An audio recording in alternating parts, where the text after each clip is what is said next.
Hello, you wonderful people, and welcome to another episode of Super-Fanta-Fi. This being a show where I talk about TV shows of the supernatural, fantasy, and or science fictional genre. For today's episode, I'm going to talk about the latest episode of Doctor Who, the New Year's special, Eve of the Daleks. A great episode, a great special. A lot of really interesting things went down in this episode, so let's break it down. First and foremost, I'm going to bring up the fact is, I love me a good time loop storyline. I know it gets used a lot. There's quite a few TV shows I've seen use it. I know it's been a big thing in quite a few movies. And also, even more recently, there's a video game. There's actually two video games. Was it 12 Minutes and Deathloop, which have used time loops as a main mechanic of the video games, but regardless, it's still a plot and story device that I always really enjoy, because I'm always interested to see how it showcased how you defeat said time loop and stuff like that. I mean, obviously, even in the episode, I love that Dan and the Doctor were like, oh, we're stuck in a time loop, and at the same, Yaz and the Doctor are saying like, oh, we're stuck in a time loop, and Dan's like, Groundhog's Day, and they look at him, and he's looking at him, he's like, same thing. I was like, yeah, I love that. I mean, everyone's going to like, obviously, it's like that's the biggest pop cultural zeitgeist of like, yep, when you think time loop, you immediately think Groundhog's Day. And I love that. We're in 2021, 2022. That's still the go-to, because it's like, it's the reference everyone's going to get like, right.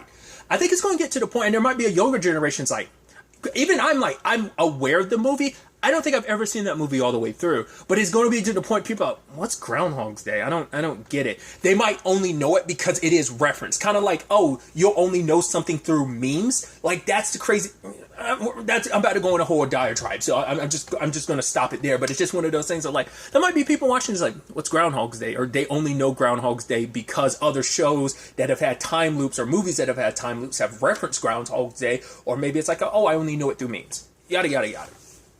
Regardless, because I wasn't expecting this to be a time loop episode, because I wasn't even aware about this episode airing until like a couple days ago, because I wasn't even aware that there was going to be a New Year's special. Should have realized, because this is the third year in a row they've had one. So, but nevertheless, like when we get introduced to Sarah and Nick and they die, I was like, oh. I was like, well, maybe the Doctor's going to travel back in time. Like, no, the Doctor wouldn't do that, because like there's a whole not traveling through your own timeline. There's that whole paradox issue. So I'm like, the Doctor wouldn't do that. I was like, but then the moment they died, I was like, okay, so we're time looping this. Okay. And I do like that they handled that at first, because they're like, wait, because everyone's got like a large sense of deja vu. So I thought that was kind of interesting. I figured the cause to all of this, because later on the Doctor's thinking it's the Daleks doing it, but it's like, I was like, probably has something to do with the way, which the Doctor having to reset the TARDIS after like, the flux of it, because it's like, right, the TARDIS started acting weird then, and even when they got to the outside, it's cracking like that, which I love, because I was like, oh, we've never seen this before, and even the Doctor's referencing, like, I actually don't know, I've never done this before, so I don't even know how long it's going to last, like how long it's going to take to reset, but that created a time anomaly that allowed for a loop, time loop to happen, maybe, and like always, you never know, because the TARDIS is a lot slyer than you think it is, because a lot of times it will do stuff to help the Doctor of like, right, I don't always take you where you want to go, I take you where you need to go and where you need to be. So, you never know how much is always like accidental, how much is intentional. Like, right, I created this time loop, I put you in a position where this is for your sake, because maybe the TARDIS is pretty aware of other elements that this time loop episode presented, and it's like, right, there are people in danger, plus this is going to help you. You need a very isolated place to deal with the trouble that's coming your way. You never really know how deep that really goes, and whether that's just me adding a lot of context that isn't really even there. But yeah, just really quickly, I should also note, I was like, holy crap, that's Aisling Bey. If you're unaware, she is a comedian and an actress. Well, obviously she's an actress, but like, yeah, she's a stand-up comedian. The thing I first got introduced to her in is the TV show on Netflix, Living with Yourself. Other than that, I've seen her in interviews. I've seen, I know, a while back, she did Take Your Shoes Off, Rick Glassman's podcast, and I've seen her on talk shows. I've seen her some of her stand-up. She is hilarious. So, but regardless, I was like, oh my god, the actor who plays Nick, I'd have to look into him some more, because I feel like I might have I don't know if I'm recognized. He seems familiar, but I'd have to look into his filmography to really know. But it's just like Aisling Bay, like I immediately recognized. I was like, hey, because it wasn't even that long ago I watched that. I mean, once again, the episode was from a while back, but it was like not too long ago I saw the episode of Take Your Shoes Off that she did a while back. But once again, tangents and all that aside, like I said, I like that. I like when we do that with episodes. I mean, I think a lot of Doctor Who does that, where we don't immediately start with the Doctor and her companions. It's usually like, no, like we get introduced to the other characters. In this case, we met Sarah, and she's going off on Jeff because it's like, right, you're leaving me here alone. I don't know why I hired you in the first place, but call me back. And like, I love the whole bit about like her phone going off. I'm surprised that didn't turn into more of an issue. I thought it was going to be like, oh, I'm hiding, and then her phone's going off because she can't actually silence her phone. So it's stuck ringing, and she's getting all these notifications from people like on these parties or whatever on New Year's Eve. So it's kind of making, because I was like, oh, they're almost making her a little humbuggish, but it's like, no, it's just she's kind of stuck here because apparently this place isn't even her, like she didn't want to take over this place. It was kind of like her uncle left it and she kind of had no choice but to kind of take over it. So, and I was kind of wondering the way Nick was acting at first. I was like, oh, it sounded like he might be into her, like the way because it seems like he's having an excuse trying to talk to her for long periods of time. I'm like, oh, you're trying to like wait for your opportunity. And it's like, he's like, well, see you next year. And she's like, oh, how long do you work on that? And he was like, all year or something like that. And she kind of felt bad about like shutting him down like that. But at that moment I was like, oh, it seems like it's like, and it's, yeah, that's what I think is so sweet about this, that at the core of this time loop is a love story in more ways than one. The second one kind of caught me completely off guard. I was like, oh, we'll kind of break that down. But the Doctor, Yaz, and Dan, when they found out they were in Manchester, was like, really? Out of any place? Like, oh, like, Dan was like, does she not realize, like, New Year's Eve in Manchester? But yeah, they're, like, searching the signals. Sadly, Nick was the first one to die, and then Sarah died afterwards, but once again, they were remembering the time loop a little bit, and she ran off to, like, go find a weapon. She's like, oh, you're not gonna get me this time, robot. And so Nick came back to rescue her, but in an attempt to rescue her, he gets killed. Sarah was looking for a weapon and dies in the process, and she was just like, now go, just scoot, you don't have to kill me, just leave, because this is my property, I own this. And yeah, dies. And I love that eventually Sarah and Nick run into each other, and it's like, oh my god, it's like, oh, it's you. She's like, we're stuck in a time loop. He's like, oh, that actually makes a lot of sense. She's like, really? Because I thought I was going crazy. He was like, actually, I came here to warn you, when I tried to come save you. She's like, you what? And he's like, yeah, but you weren't there. Oh, because you were coming to save me. And I love that look on her face when she's like, yep, that's what I was doing. I was like, I love it so much. Then they meet up with the Doctor, Yaz, and Dan, and I love that she's flashing a badge and it's like, oh, you're like basically people to come and check out the storage room. And it's like, oh yeah. And it's like, they sent 3 of you? It's like, yeah. And I love that she's like, the fact that they sent 3 of you disgusts me.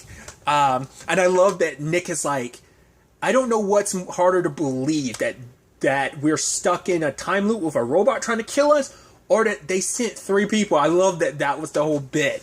But they're running for their lives, and they end up getting stuck in Nick's storage unit. And I love that, because I saw that date stuff at first. So I was like, when he was like putting those sticky notes, I was like, what's that about? And then once they get in there and Sarah's like, okay, what's all this stuff about the names and stuff? He's like, oh, this is stuff from ex-girlfriends. And they're looking at him. I was like, even then I was like, this looks like a serial killer's type of place. And they're like, he's like, yeah, basically anytime a relationship ends, he keeps the stuff, just in case they ever want it back. And it's like, he's like, it's like, are these all, wow, you've had a lot of exes. He's like, yeah, these weren't all extensive relationships. Some of them were only like a couple days. And like, Yaz is like, yeah, but they're still alive, right? And he's like, oh yeah, of course. They're like, oh, thank God. Because it's just like, yeah.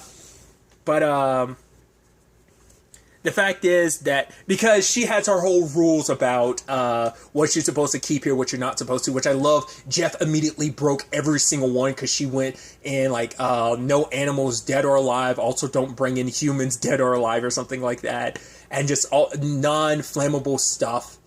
Stuff that's, because I love that the Doctor, like, not even aware of that later on. It's like, oh, bad Jeff, like bringing in stuff, like if it seems like it is something that could catch fire and explode, you don't bring it in here. And I'm like, if Sarah heard you say that, she'd be like, exactly my point. But the sad thing is she starts chewing out Nick because it's like all this stuff is weird and creepy. And even Dan's like, are you being a little harsh? Yaz is like, yo, that's kind of messed up. She's like, I'm sorry, but it is. And he's sacrificing himself like, right, this is all my fault. And it's like, oh, poor guy died. And she's like, oh, he sacrificed himself for me, for all of us. And it's like, right. So, because to be fair, he did lead them in there. And it's like, all right, cool. Thanks for leading us in here, Nick. So how do we get out of here? And he's like, it's a storage room. There is no way out. She's like, what? He's like, he's like, we're safe now. And she's like, all right, Nick, I'm the one taking over the plans from now on. But yeah, they are stuck in there. And so it's like, right, we got to formulate a plan. Because now the doctor notices that every time they die and the loop starts over again, it gets shorter and shorter by a minute. So so basically now it's like, cool, we have less time to get away from the Daleks. And we have, because especially every time they cross paths with the Daleks are adapting to them. And it's like, oh, like the Daleks came well prepared because the first time the Doctor tried to shut down their weapons, it's like, no, we already know about you and your sonic screwdriver, exterminate, and killed her, so.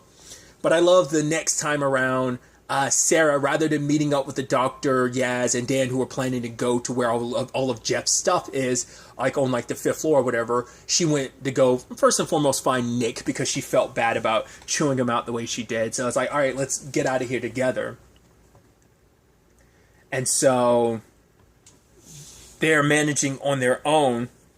And I love the whole thing about like, right, and she kind of has to finally admit, it's like, okay, so that time I was saying I was coming to save you, actually wasn't. I was looking for a weapon, but I definitely would have come back to save you, probably. And he was like, yeah, that's, I mean, I guess the thought count. He's like, I would have been dead. And she's like, yeah, that would have been like the rub of it. Like, yeah, you would have already been dead by then. But to be fair, at the time, she didn't know you were murdered by the robot, twice before as well, so she only found out on the third attempt of everything, but he ended up admitting to her how he feels. I thought that was really sweet, that it's just because she was like, why do you like show up here like 5 minutes like before the new year and stuff like that? He's like, I have an embarrassing crush on you. She's like, wait, what? He was like, well, not that the crush is embarrassing. It's just the fact is that it's embarrassing that I haven't said anything. She's like, well, how long has this been going on? He's like, 3 years. She's like, 3 years? She's like, that's a little stalkerish. She was like, no, I'd like to think it's, unrequited. I'm shy. That, stalkerish seems like on the more extreme end, but he ends up, getting killed in that moment. So she finds a back door way out, but it's locked up. So she gets got that time.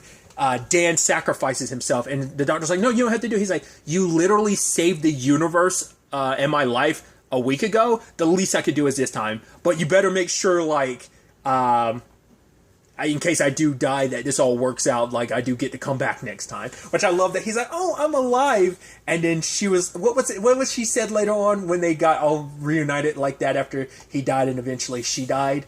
And Yaz too. I want to say, what was it? She was like, oh, don't be so cocky or something like that. But yeah, I love Dan kind of dealing with how you would with dealing with a Dalek, and obviously this is his first run-in with one. It's not Yaz's because they've crossed paths with the Daleks before. Was the last year's New Year's? I know the one before Series 12 was a Dalek-related one because it was Revolution of the Daleks. Or was that the one before? Was that the one from last year? I don't remember off the top of my head now. I feel like it's kind of blurring together a little bit. But I love the whole thing of like him just getting close and talking all kinds of smack to the Dalek. And the Dalek was basically like, yo, back up. But Dan ends up getting got. Yaz and the Doctor were trying to find some means of defending themselves, but they didn't really find anything at the time except for like some of that stuff of his of Jeff's that could explode, but eventually they got.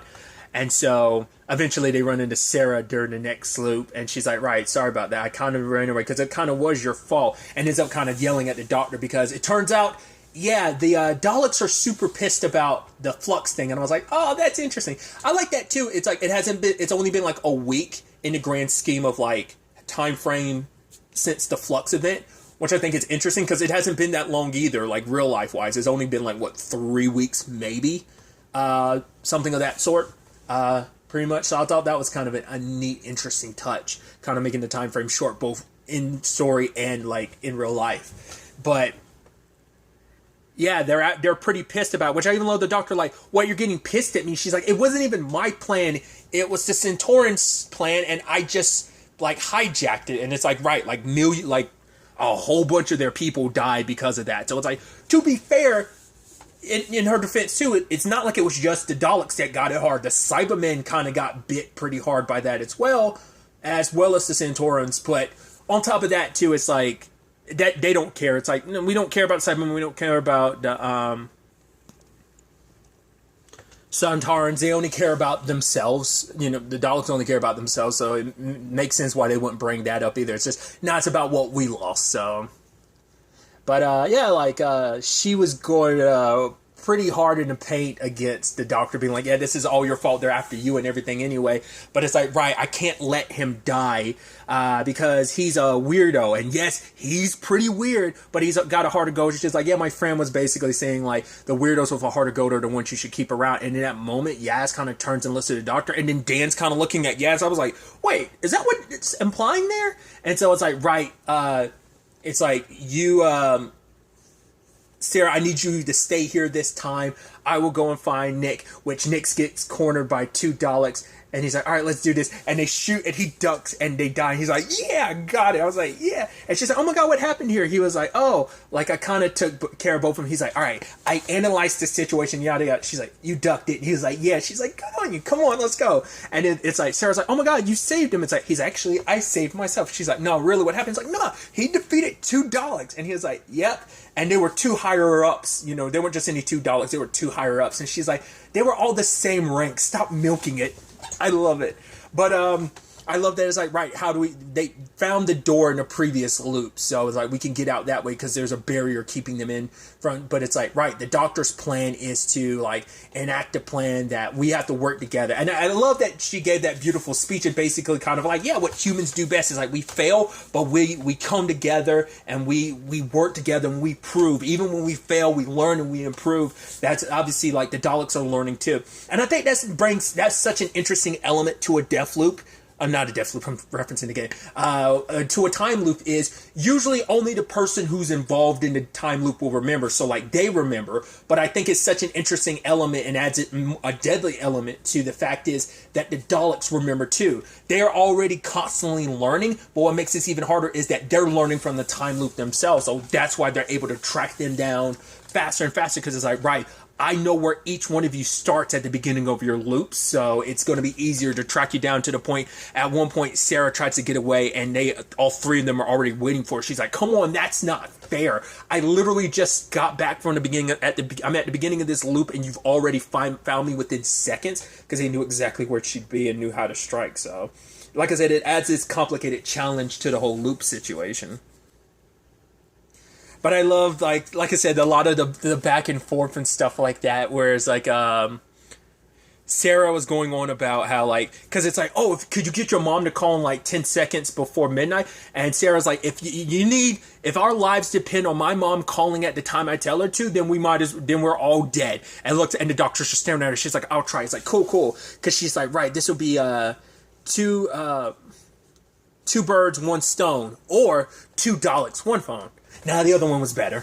But I also love that, like, Dan, because, like, it's like, oh, do you want to blow this place up? And Sarah's like, I don't know if I had to call an insurance person. He's like, the doctor's like, I don't think it's going to cover, like, Daleks is going to be covered by your insurance. But I love that whole bit where she snaps at Dan, because Dan's like, right. Because she's like, if I don't have this, then I won't have anything. He's like, you won't have a life. And she's like, who are you to start talking? And then Yaz is like, yo, don't be stepping to my mate. Like, no one gets to talk down to him except for me. And he was like, thanks, Sheffield. And she's like, shh. I love it. I love that bit so much. And it's like, all right, so we're going to have to come together. We're working together. We're in this together team. And then they stand united and they get killed by the Daleks. But it's like, right, their next suit, once again, goes pretty poorly because the Daleks are already on top of them and knows exactly where they are. Like, Nick was like, oh, I didn't get to survive this time. Like I said, Sarah got gunned down immediately in the elevator. And then the doctor was like, no, I'm going to go off on my own. And I love that Dan's like, so how long has it been? And she's like, what are you talking about? that you've been feeling your feelings about the doctor. And she's like, what? It's not like, he's like, no, like, I've been with you for I traveled with you for 4 years. Because that was something I was thinking about too. It's like, right, absence makes the heart grow fonder. Because I'm curious, like, how long has Yaz been feeling this? Like, has it been a long time? It's like, I'm sure that 4 years apart when they were traveling around the world during the Flux event, I'm sure a lot of that, like, you know, because she did constantly keep watching recording apparently over and over and over again. But I think that's so interesting. I was like, wow. I mean, to be fair, she wouldn't be the first person that's fallen for the doctor. I want to say maybe Clara might have been the last person to have feelings for the doctor like that. Maybe. Like, in that transition period from, like, 11 to 12 from, like, Matt Smith to Peter Capaldi. Because, like, obviously there was that line of, like, oh, I'm not your boyfriend. Once again, that was kind of a little bit of a little almost commentary to the audience who weren't too happy about going from, like, oh, a younger doctor like Matt Smith. Because I think even to this date, he's still the youngest doctor. Because when he, like, 20-something, when he, like, in his late 20s when he got the role, I want to say. I think he's still the youngest doctor. So you went from that to, like, an older doctor like Peter Capaldi. So... well, because you also went from, like, Christopher Eccleston to David Tennant to Matt Smith, and it's, like, cool, like, people who weren't used to an older doctor, like, once Peter Capaldi, like, there was almost a line of dialogue about that, but so it's, like, it seemed like Clara and the doctor, there was something there. Obviously, there was the whole... because, I mean, obviously, it's popped up from time to time, like, the doctor, like, you know, Tin and Rose... Tin and Martha. Definitely was nothing between Donna and and Tin, and she made sure about that. Amy and 11 for the smallest bit. But I want to say Clara might be the last one, to my recollection, where there was kind of something there, potentially. But I thought that was so interesting, and she's just kind of like not sure how to feel about it, because she's like, I haven't talked to anyone about it. I wonder what she was referencing. Is it just like her feelings for the doctor, or was she just talking specifically about her sexuality? I don't know if that's ever come up about Yaz's, you know, who Yaz is into. Like, I don't think that's ever come up before. So, it's like, right, you should tell the doctor. It's like, right, I mean, you kind of don't want to leave things unsaid, especially because we don't know how this whole, like, you know, thing might go out. But it's like, right. Because she was saying, like, oh, is it that noticeable? He was like, not to a good-hearted weirdo. Because it's like, yeah, that describes the doctor to a T. But it's like, yeah, that that's why I thought was so interesting of, like, it's not just Sarah and Nick's story. That it started, like, we're background developing the Yaz and doctor thing, too. Which I thought was kind of really sweet. Sadly, they got, and so did the doctor eventually. But, the next time round, the doctor's like, right, me and Dan are going to work here on these. You, Yaz, go get Sarah and Nick. And he was like, what? Just do it. And Yaz was almost like, okay, fine. But then the doctor's like, no, I'm sorry. Just like, I can't let you die. I refuse to let you die. Anyone die because of my decisions. So go.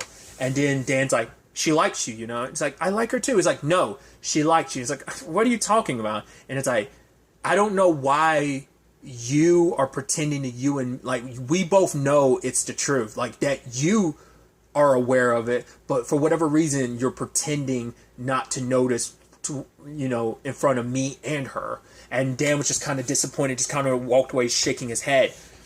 Now, I think there's a combination of many different reasons why the doctor isn't pulling the trigger on that, and this probably has her reservations. I think it's because, well, one of her last relationships ended tragically. Let's not forget the whole River song situation. So, once again, that's a very complicated relationship. But I think on top of, like, everything, the doctor doesn't know who she really is, and just these constant threats. It's like, right, because threats are always going to be coming after me. Like, obviously you have, you know, companions and stuff like that, but that's because the doctor doesn't want to be alone. Like, it's just her way of fighting loneliness. Always has been. But it is this thing of, like, I don't know if especially with, like, how can I care for someone? Which I do care for Yaz. Obviously, she cares for Dan too. But it's like, how can I give my all to someone when even I don't even know who I really am? Like, there's so much of my own history that I've lost and I may never get back, you know? And I think those revelations, essentially, that time gave her at the end of the Flux event, you know, so I think that plays a role in it. Just like, you're hesitant to get close to someone when you don't even know yourself, but also, like, I don't want you too close to me, because I don't know, but that also kind of flows into why I was saying, like, who knows how long Yaz has been feeling like this, because maybe that's why, despite everything, she decided, like, amongst anyone to decide to stay with the Doctor when Ryan and Graham left. Like, the fact that she decided to stay could be indicative of, like, even before then, she was already feeling something, so... I love, like I said, a lot of the little moments between Sarah and Nick, too. Just like, right, here we are again. And it's like, they're trying to get to the stuff at Jeff's place, like the explosive stuff. And, because that's what they were supposed to be getting. And obviously the little comments that they have about how there's a whole situation of... It's like, oh, why is it called Elf Storage? She's like, oh no, the S just fell off. I was like, that's actually really adorable. But also, it's like, right, this place has been her life for the past 5 years. Like, it was only just something she took up out of obligation with her because of her uncle. But even then, it's like, it's kind of just, you kind of let life pass you by type of thing. So, and she's just kind of got like this romantic notion of just kind of going on a trip abroad with someone, which I thought was like, oh, that's really cute. But then Yaz showed up. It's like, yo, we got a new plan. And the Doctor's like, no, the old plan is going to happen. It's just we're going to confuse the Daleks. They think they've got it figured out what our plan is. So what we're going to basically do is the next loop is going to be a decoy loop. We're going to make them think they know. And then, like, when we get down to the wire, we're going to get out of here and get away from the loop. So... And, you know, it's like, right, I got a great, brilliant plan. She's like, oh, it took you long enough. She's like, I don't even have a watch. I did that, you know, she's like, I did that for, like, extra flair. But it's like, right, we got such a good plan, so try and stop us. And then everyone proceeds to, you know, like, keep up the whole appearance of, like, oh, man, we got lead all of the Daleks astray. Because I even love that Nick did have this conversation before the next loop of how, right, my exes, they're not coming back for the stuff, are they? He was like, no. And that, like, Sarah was like, no, they're not.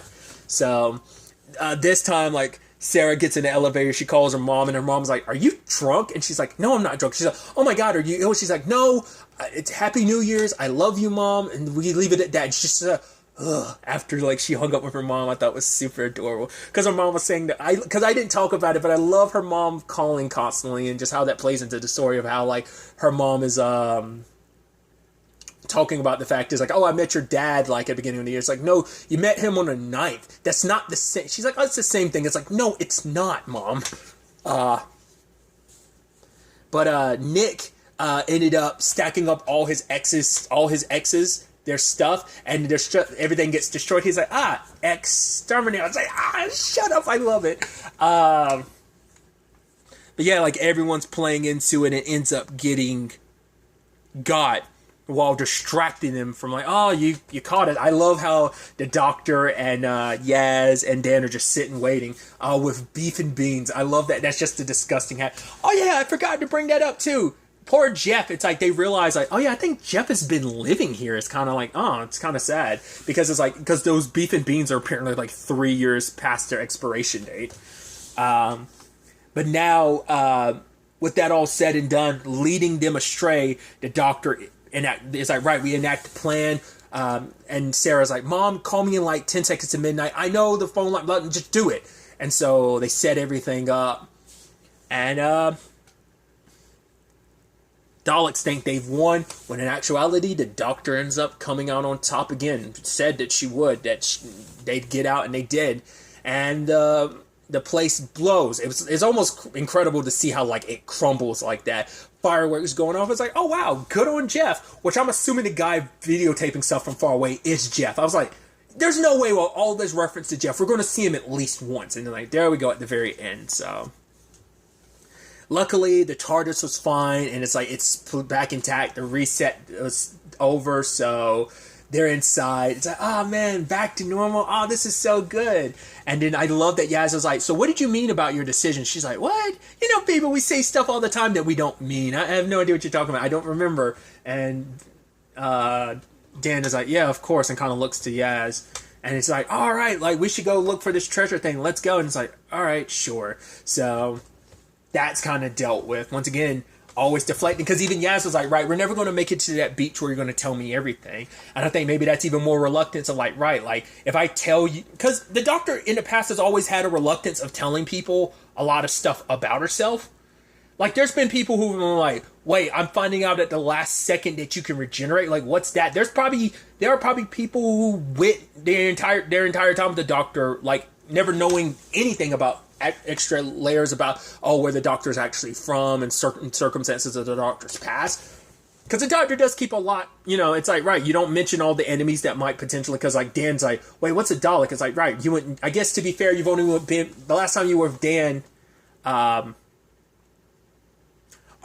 like, to be fair, it makes sense. It's like, yeah, they were wiped out and stuff like that, but you were kind of a little separate from all of that at the time, so you didn't have time to really meet them and get really introduced to them during the Flux event stuff, so...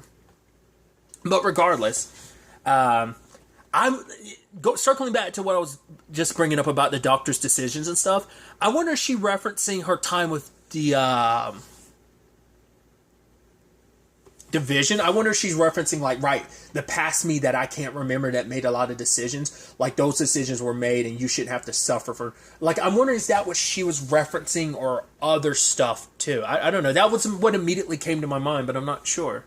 But we also have the Sarah and Nick thing at the end, which are like, now they're officially dating, and it's just like, oh, that was a first date, which is weird. I love her calling her mom, and he's like, oh, hi, and she's like, oh, hi, Nick. It's so super adorable. It's like, right, quite the love story forged through multiple deaths, because she's like, right, we died like, it's like, oh, stop hitting on my mom. It's like, I'm not flirting with your mom, I'm just being nice. It's like, oh, sure, you made me seem like a mad woman. It's like, oh, I mean, we did die like, what, 8 times, so, because it's like, she's like, I ran my own business for 5 years. Like, yeah, until it came crumbling to the ground. It's like, Mom, there's a lot more to the story. And it's like, well, you probably could never tell anyone. So it's like, right, meeting this weird doctor and her police box and everything. So I thought it was kind of a nice little, little expedition, a little nice little contained story. I thought it was pretty cute. So doesn't mean the Daleks still aren't coming after her, though. So, once again, I'm assuming the Cybermen are out for revenge, too. Because I'm sure, like, any Centaurans left are going to be like, you kind of screwed the pooch on our plans to kind of run things. So, maybe there's something there, maybe not. It's definitely going to be interesting to see what happens next.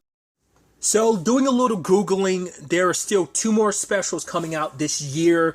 The next one is coming out in spring, is what I've seen. No official date, but just kind of giving you a rough general space of like what to kind of expect. And then the third special, which will be the final one with Jodie, will be out in late 2022, probably like before we go into 2023. So probably like, well, I won't speculate on whether or not it'll be like a Christmas or a New Year's special or anything like that, but I'm excited to see what the next special, I like I said, I got a little, it was like the Sea of the Devils or something like that.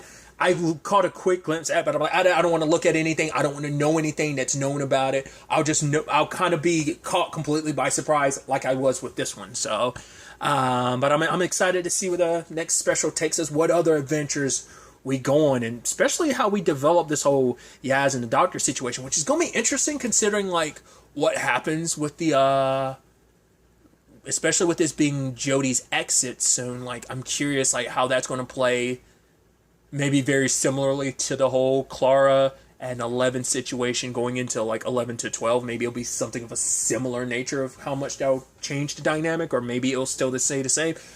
Who knows? The Doctor's got a lot that she's got to figure out on her own. Well, now she can't, like, it's like Dan knows, and so, like, and you definitely know, so, like, are you going to continue hiding? It seems like you are, but maybe certain circumstances in the future will make it harder for you to hide. You can't play ignorant anymore, so we'll definitely have to wait and see how it all plays out. But really, that's all I'm going to talk about. Until the next time we meet, be happy, be safe, live life to the fullest, and enjoy it. Good day, and goodbye.